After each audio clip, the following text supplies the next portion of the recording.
Pada waktu istirahat di suatu kelas, terdapat 3 orang yang sedang berbicara sambil bercanda satu sama lain. Ketiga orang tersebut merupakan Aldi, Rial, dan Asep. Mereka sedang bercanda gurau setelah sekolah selesai sambil berbicara tentang impian yang mereka ingin capai. Aku mau tanya, kalau kalian habis lulus sekolah mau jadi apa? Tanya Rial kepada kedua temannya. Aku mau jadi polisi, ngelanjutin orang tua sama ingin bisa nolong orang lain, jawab Asep dengan bangga. Wih, bagus banget impian kamu, Sep. Kalau kamu, Di, nanti mau jadi apa? Respon Rial setelah mendengar jawaban Asep. Kalau aku pengen buka usaha sendiri, kayak jualan baju atau makanan. Nanti kalau usaha aku udah besar, aku gak usah kerja terus, kata Aldi menanggapi pertanyaan Rial. Impian kalian bagus semua ya? Semoga aja nanti kita bisa ketemuan lagi pas kita semua udah sukses, kata Rial terkagum dengan impian kedua temannya. Amin, jawab Aldi dan Asep. 3 tahun kemudian, di suatu warung bakso yang terlihat ramai, terlihat seorang lelaki yang sedang menyiapkan mie bakso di sebuah mangkok. Dia adalah Aldi. Setelah selesai membuat mie bakso tersebut, ia membawa bakso tersebut ke meja di mana ada pelanggan yang menunggu pesanannya. Ini Pak, mie baksonya. Silahkan menikmati, kata Aldi kepada pelanggan yang menunggu. Setelah itu, dia kembali ke depan di mana tempat ia memasak bakso. Kak, ini tadi saya beli mie ayam 2 mangkok, berapa ya? Tanya seorang gadis SMA bersama dengan temannya. Kalau itu jadi 24.000 dek, jawab Aldi. Anak SMA itu pun mengeluarkan dompetnya dan mengeluarkan uang 24.000 rupiah lalu diberikan kepada Aldi. Terima kasih dek, jawab Aldi. Mereka pun menjawab perkataan Aldi lalu pergi. Setelah itu Aldi memasukkan uang tersebut ke dalam laci di mana ia menyimpan uang penjualan pada hari itu. Setelah melihat jumlah uang di dalam laci tersebut, Aldi menghitung jumlah hasil penjualan hari tersebut. Udah sore tapi baru untung sedikit, aku harus gimana ya? Keluh Aldi setelah menghitung uang hasil penjualan. Setelah itu, terdapat berita yang tayang di televisi yang terdapat di warung tersebut. Hari ini, terdapat beberapa bahan baku yang harganya meningkat dikarenakan suplai dari dalam dan luar negeri yang berkurang. Bahan baku yang harganya terpantau naik signifikan adalah daging sapi. Sang presenter menyampaikan berita di depan layar televisi. Kalau terus gini, gimana aku bakal ngembangin usaha ini? Jawab Aldi yang belum berbelanja untuk membuat bakso untuk dijual esok hari. Merasa tambah marah dan pusing karena kebingungan mencari cara untuk mengembangkan usaha dia. Aldi membuka ponsel miliknya dan membuka grup chat yang diisi oleh para penjual makanan. Di dalam grup tersebut ada beberapa orang yang menyarankan untuk memakai bahan baku yang sudah hampir tidak layak pakai untuk menghemat biaya produksi. Orang tersebut menyarankan untuk memberikan beberapa bahan kimia yang relatif murah untuk didapatkan. Aldi yang tertarik dengan topik tersebut terus membaca percakapan tersebut. Tetapi percakapan tersebut dihapus oleh admin grup dikarenakan percakapan tersebut berbahaya. Aldi yang tetap tertarik dengan topik tersebut melakukan riset online mencari cara menghemat biaya dengan mengurangi kualitas produk. Keesokan harinya, Aldi berbelanja bahan baku untuk membuat bakso. Tetapi ada beberapa bahan yang ia beli yang berbeda. Dia membeli daging sapi yang terlihat sudah mulai membusuk dan bahan kimia bernama boraks. Setelah kembali ke rumahnya, Aldi membuat bakso menggunakan bahan yang telah ia beli dengan mengikuti cara pembuatan bakso dengan tambahan bahan kimia. 1 jam kemudian, Aldi selesai membuat bakso tersebut. Ia mencoba memakannya oleh diri dia sendiri dan terasa tidak terlalu berbeda. Rasanya beda sedikit, tapi penampilannya nggak terlalu jelek, komen Aldi setelah mencoba bakso tersebut dan melihat penampilannya. Bakso ini harusnya bisa dijual. Nanti coba lihat reaksi pembeli, ada yang ngerasa beda nggak ya? Waktu siang hari pun datang dan Aldi membuka warung bakso miliknya. Beberapa pembeli mulai berdatangan dan membeli bakso miliknya. Aldi pun menyiapkan pesanan pembeli tersebut dan mengantarkannya ke meja pembeli tersebut. Selamat menikmati, kata Aldi kepada pembeli tersebut. Di dalam pikirannya, dia merasa gelisah apakah pembeli tersebut akan merasa aneh dengan bakso tersebut. Setelah pembeli tersebut memakan bakso dan tidak ada komplain dari pembeli tersebut, Aldi merasa lega. Syukurlah bakso tersebut baik-baik saja jika dijual, gumam Aldi di dalam hatinya. Aldi pun lanjut kembali menjual bakso tersebut dan mencuci mangkok sisa pembeli. Dia merasa bahwa akhirnya dia bisa mengembangkan usaha tersebut setelah menemukan cara membuat bakso tersebut. Malam hari akhirnya tiba dan pembeli terakhir akhirnya pulang setelah memakan dan membayar bakso yang dia pesan. Setelah itu, Aldi menutup warung bakso miliknya tersebut dan menghitung hasil penjualan hari itu. Ini kalau dipotong sama modal buat bahan baku bakso, keuntungan aku lebih besar. Akhirnya, syukur Aldi melihat keuntungan penjualan dia meningkat, walaupun dengan cara yang salah. Setelah itu, Aldi terus berjualan dengan caranya tersebut. Caranya tersebut menghasilkan keuntungan yang lebih besar dibandingkan penjualan sebelumnya. Dia terus mencari cara agar dapat memotong modal untuk penjualan. Usahanya semakin berkembang dan banyak pembeli berdatangan, tidak tahu tentang apa yang mereka makan. Dari hasil keuntungan tersebut, Aldi bisa merenovasi warung bakso miliknya dan membeli sebuah mobil. Aldi terus berjualan seperti itu selama setahun tanpa merasa bersalah walaupun caranya tersebut tidak baik. Hingga pada suatu hari, Aldi memutuskan untuk membeli baju baru untuk dia. Dia berkeliling melihat toko-toko baju. Ia memutuskan untuk memasuki toko baju yang dia pikir bagus. Dia melihat-lihat yang ditampilkan oleh toko tersebut dan memilih yang bagus untuk dia pakai. Aldi akhirnya memutuskan untuk membeli beberapa kemeja, kaos, dan celana jeans. Ketika dia mendatangi kasir, dia tidak menyangka bahwa temannya, Rial, yang melayani. Setelah itu, Aldi menyapa teman lamanya tersebut. "Halo Rial, kamu sekarang kerja di toko baju?"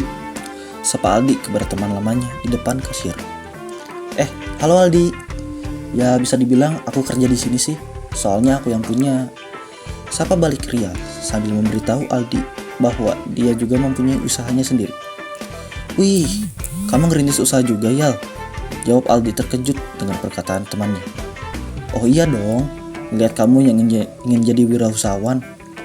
Omong-omong, kamu sekarang bikin usaha apa?" Tanya Rial kepada Aldi setelah sudah lama tidak bertemu. "Sekarang aku bikin usaha jualan bakso. Ya awalnya susah, tapi sekarang udah banyak yang beli," jawab Aldi. "Alhamdulillah kamu juga sukses Aldi. Oh ya Di, aku mau ngadain acara di rumah. Aku bisa nggak pesen bakso yang lumayan banyak?" Tanya Rial kepada Aldi. Sehubungan dia telah membuat usaha berjualan bakso. "Oh boleh Yal, nanti kabarin aja pesannya berapa sama kapan. Nanti aku persiapin," jawab Aldi secara langsung, melihat adanya kesempatan untuk mencari keuntungan lebih. "Oke Aldi, nomor kontak kamu masih sama kan? Kalau iya nanti aku kirimin lewat WhatsApp," kata Rial kepada teman lamanya tersebut. "Iya masih sama kok. Oke aku pulang dulu ya Rial. Assalamualaikum," pamit Aldi setelah berbincang dengan Rial. "Siap Aldi, waalaikumsalam," jawab Rial. Keesokan harinya, Aldi mendapat pesan di ponsel dia dari Rial, lalu mempersiapkan bakso pesanan temannya tersebut. Tetapi ketika dia ingin mengambil daging sapi yang dia simpan sebelumnya, kondisinya sudah tidak layak. Karena Aldi tidak ingin mengeluarkan modal lebih lagi, Aldi akhirnya menambahkan boraks dan pewarna tambahan agar bakso tersebut terlihat lebih enak. Aldi terus melanjutkan pembuatan baksonya tersebut hingga semua bakso pesanan Rial telah siap. Keesokan harinya, Aldi membuka warung bakso miliknya. Lalu, Aldi mendapat pesan dari Rial yang berisi, "Aldi, pesan bakso yang aku kemarin pesan, apakah sudah siap?" Setelah membaca pesan tersebut, Aldi mengetikkan pesannya kepada Rial yang berisi, "Udah siap Yal, besok pagi aku kirim ke rumah kamu." Aldi kembali ke rumah dia untuk mengecek kondisi bakso yang sudah dia persiapkan sebelumnya. Setelah Aldi mengecek bakso tersebut, bakso yang sudah dia buat ternyata kondisinya baik-baik saja. Padahal bakso tersebut terbuat dari bahan yang tidak layak dan dicampur dengan bahan kimia. Bakso ini harusnya sudah siap. Nah, Aldi melihat bakso tersebut. Pada keesokan harinya, Aldi pergi ke warung bakso dan mengambil panci besar yang berisi bakso yang telah dipersiapkan. Aldi memasukkan panci tersebut ke dalam mobilnya dan pergi menuju rumah Rial. Setelah sekitar 20 menit mengendarai mobil, Aldi akhirnya sampai ke alamat yang telah diberikan oleh Rial. Dia menjumpai rumah yang sedang mempersiapkan acara di alamat tersebut. Aldi keluar dari mobilnya lalu mengambil panci yang berisi bakso tersebut dan pergi menuju ke rumah tersebut. Assalamualaikum, di sini ada Bapak Rial. Salam Aldi setelah sampai ke depan rumah tersebut. Kemudian ada anak yang ceria menjawab salam Aldi. Waalaikumsalam. Bentar ya Pak, saya panggil ayah dulu, jawab anak tersebut lalu pergi menuju ke dalam rumah. Aldi menunggu di depan rumah tersebut, lalu Rial muncul dari dalam rumah. Waalaikumsalam Aldi, itu pesanan bakso aku ya? Sambut Rial. Iya Rial, udah sesuai pesanan kamu, jawab Aldi respon pertanyaan Rial. Oke Aldi, ini uang buat pesanan baksonya, itu udah sesuai kan? Kata Rial sambil memberikan uang pembelian bakso tersebut. Aldi menghitung uang tersebut dan setelah beberapa detik kemudian Aldi menjawab, iya Rial, ini uangnya udah sesuai. Makasih ya Rial. Sama-sama Aldi, semoga usaha kamu terus berkembang ya, kata Rial mengharapkan bisnis temannya terus berkembang. Amin. Aku pulang dulu ya, takutnya mengganggu persiapan kamu. Assalamualaikum, pamit Aldi kepada temannya, melihat dia sedang sibuk mempersiapkan acara. Oh iya gak apa-apa, Waalaikumsalam, jawab Rial sambil melihat temannya pulang. Keesokan harinya, Rial mengadakan acara syukuran di mana semua kerabat dia yang jauh maupun dekat serta tetangga di sekitar rumah Rial datang ke acara yang diselenggarakannya. Semua orang yang datang saling mengobrol dan bersilaturahmi satu sama lain. Setelah acara syukuran telah selesai, para tamu undangan memakan hidangan yang telah dipersiapkan oleh Rial. Salah satunya adalah bakso yang dibuat Aldi. Pada awalnya semua memakan bakso yang dimakan. Tetapi menjelang malam, ada beberapa tamu undangan yang merasa mual dan sakit perut. Anak Rial juga mengalami gejala yang sama dengan tamu undangan lainnya. Anak Rial berbaring di kasur sambil meringis kesakitan, menahan rasa sakit dari perutnya. Nak, kamu mau ke rumah sakit aja? Tanya Rial khawatir dengan kondisi anaknya. Iya ya, ke rumah sakit aja. Ini perut Ade masih sakit, jawab anaknya meringis kesakitan sambil memegang perutnya. Akhirnya Rial dan keluarganya pergi ke rumah sakit untuk mengantar anaknya berobat. Setibanya di rumah sakit, Rial melihat para tamu dan tetangga yang menghadiri acara syukur Rial dirawat di sana, mengalami gejala yang sama dengan anaknya. Pak Rial, ini gimana? Keluarga saya sakit setelah datang ke acara Bapak. Salah satu tamu yang berkunjung ke acara Rial berprotes. Beberapa orang juga ikut berprotes kepada Rial yang tidak tahu apa-apa soal asal dari masalah tersebut. Bentar ya semuanya, ini anak saya juga sedang disakit, kata Rial menenangkan orang-orang yang sedang marah tersebut. Setelah dirawat oleh dokter, Rial menanyakan kondisi anaknya tersebut. Dok, ini anak saya kenapa ya? Tanya Rial ke dokter yang menangani anaknya. Anak Bapak mengalami keracunan makanan. Sebelumnya anak Bapak makan makanan yang aneh, jawab dokter memperjelas kondisi anaknya. Enggak Pak, anak saya makan makanan di acara saya, jadi, jawab istri Rial sebelum Rial memotong kata-kata dia. Teringat dengan semua makanan yang dia pesan untuk acara syukuran tersebut. Dokter, kalau saya ada sampel makanan yang sebelumnya anak saya makan, apakah bisa dicek? Tanya Rial memastikan kecurigaannya. Bisa Pak, nanti saya bawa ke tim di laboratorium, dokter tersebut memperjelas. Kemudian Rial kembali ke rumahnya untuk mengambil semua makanan yang dihidangkan untuk para tamu, termasuk bakso milik Aldi. Setelah kembali ke rumah sakit, Rial memberikan sampel makanan tersebut untuk diperiksa ke laboratorium.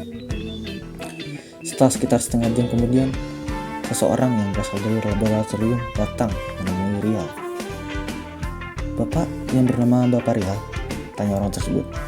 Iya Pak, jadi di makanan yang saya pesan itu ada yang beracun? Tanya Rial khawatir jika kecurigaannya benar. Kami telah memeriksa makanan tersebut dan ditemukan bahwa bakso yang Bapak pesan sudah tidak layak dimakan atau menggunakan bahan yang tidak layak. Di bakso tersebut juga terdapat kandungan boraks bahan kimia untuk pengawet mayat. Perjelas orang laboratorium tersebut. Rial hanya bisa terdiam menyadari bahwa kecurigaannya tersebut benar. Setelah itu, Rial berangkat menuju ke kantor polisi, lalu membuat laporan tentang keracunan makanan tersebut. Setelah membuat laporan ke kantor polisi, Rial kembali ke rumah sakit dan berpikir, Aldi, kamu bisa-bisanya memakai bahan yang tidak layak, lalu menggunakan bahan kimia buat makanan yang kamu jual. Renung Rial masih tidak percaya dengan temannya yang berbisnis dengan cara curang. Kemudian, keesokan harinya, Aldi membuka warung bakso miliknya seperti biasa. Dia menjual bakso buatannya dan melayani pelanggan seperti hari biasanya. Hingga pada sore hari, terdapat 2 orang berseragam polisi yang datang. Aldi yang masih bekerja menyambut para polisi tersebut seperti pelanggan lainnya. Selamat datang, mau beli apa bapak-bapak sekalian? Itu kamu, Sep? Kata Aldi menyambut para polisi tersebut dan terkejut teman lamanya datang ke warung bakso miliknya. Maaf Aldi, ya ini aku Asep.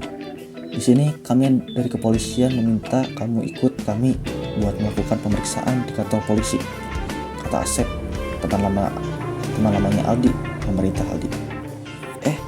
Tapi aku salah apa, Sep? Saya nggak melakukan apa-apa yang melanggar hukum, bantah Aldi menentang untuk ikut dengan para polisi.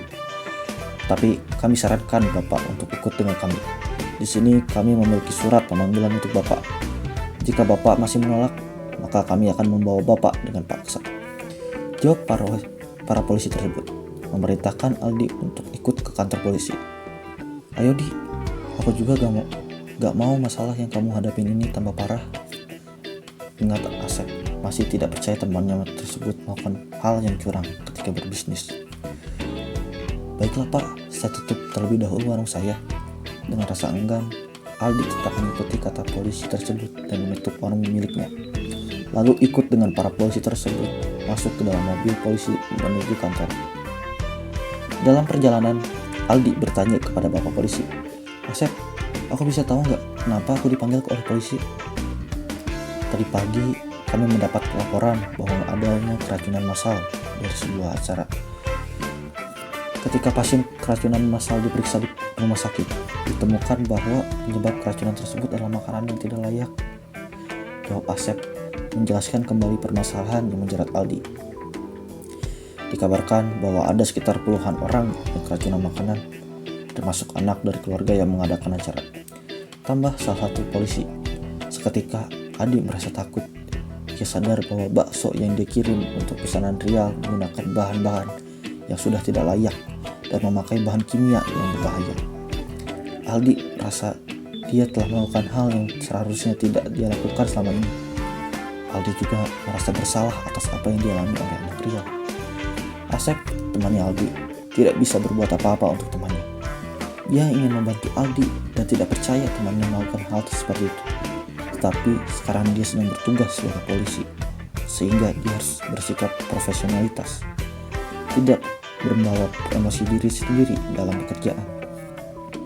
Sesampainya di kantor polisi, Aldi dimintai keterangan oleh polisi. Setelah sekitar 15 menit diperiksa oleh polisi dan dia diri. Aldi ditahan selama 6 bulan dikarenakan Aldi secara sengaja menggunakan bahan tidak layak untuk bakso jualannya. Selama ditahan, Aldi merenung tentang apa yang dia lakukan selama ini. Aldi mendekatkan diri kepada Allah untuk bertobat dari semua hal yang telah ia lakukan selama ia telah berjualan ini. Kemudian, Aldi menerima kunjungan dari seseorang. Aldi, kau punya tamu di depan, kata salah satu petugas yang menjaga penjara. Aldi langsung menjawab perkataannya dan ikut arahan petugas tersebut. Ketika Aldi sampai di ruang tamu, dia bertemu dengan Rial dan Asep. Aldi yang merasa malu dengan apa yang dia lakukan sebelumnya. Rial, aku minta maaf ya udah ngasih makanan yang gak layak. Aku ngerasa menyesal kalau makanan itu sampai meracuni anak kamu, kata Aldi meminta maaf kepada Rial tentang apa yang ia perbuat, serta hasil yang perbuatan dia yang membahayakan anak Rial. Asep, aku juga minta maaf udah bikin kamu repot dengan perbuatan aku. Aldi juga meminta maaf kepada Asep karena sudah merepotkan dia. Rial menghela nafas, lalu menjawab perkataan maaf Aldi. Kamu sekarang udah sadar kan kesalahan kamu? Untuk selanjutnya kamu belajar aja dari kesalahan kamu. Aku udah maafin kamu, tapi kamu harus minta maaf ke orang lain yang kena dampak perbuatan kamu, termasuk anak aku, kata Rial kepada temannya tersebut. Ya Di, misalnya kamu mau bikin bisnis baru tapi jujur, kami bakal bantu kamu, kan itu impian kamu, kata Asep ingin memotivasi Aldi. Terima kasih ya Rial, Asep.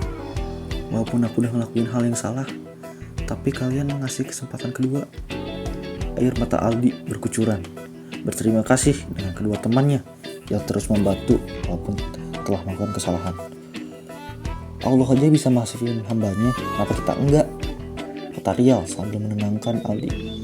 Harusnya kalau ada orang yang ingin berubah jadi lebih baik, kita harus bantu, ucap Asep. Beberapa bulan kemudian, Aldi dibebaskan dari penjara. Aldi kemudian ingin melanjutkan usaha bisnis warung bakso yang dia buat sebelumnya. Dia mementingkan kejujuran dalam bisnis yang akan dilanjutkan ini.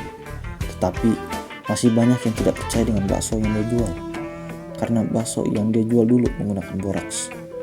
Dengan perjuangan keras selama bertahun-tahun dan bantuan dari temannya untuk mendapatkan kepercayaan orang-orang, akhirnya bisnis Aldi berjalan dengan mulus kembali.